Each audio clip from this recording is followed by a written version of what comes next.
Kwa the Kaunti ya Migori nyakora mgajuang pinyo wacho mar Kaunti ya Migori dhi tiyo kod omenda maromo shillings milion achiel e jolo chenro mar hiko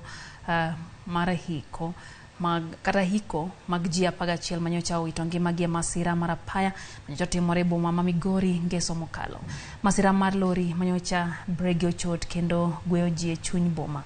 Jalup Gavana mar Kaunti ya Migori Joseph Mahiri mane wuoyo kinde romo kod familia mag jogo mowito ngimagi owacho ni omenda no magiketo tenge dhi jolo familiago.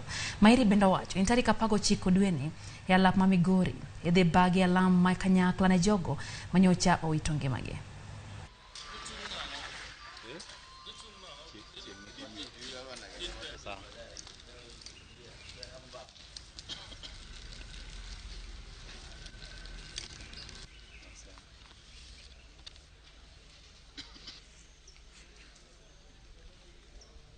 All the families that got involved in that accident, all of them were here, and we have come to a consensus that there will be an interdenominational requiem mass. As we are going to take care of the hospital and mortuary fees, we're going to take care of the coffin and the hearse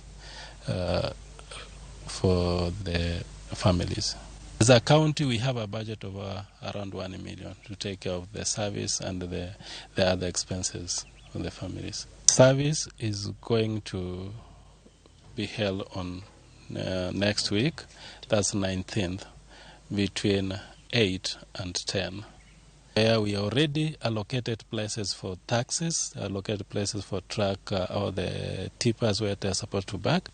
Having an engagement with the border, identifying the safe place for them to be used as parking.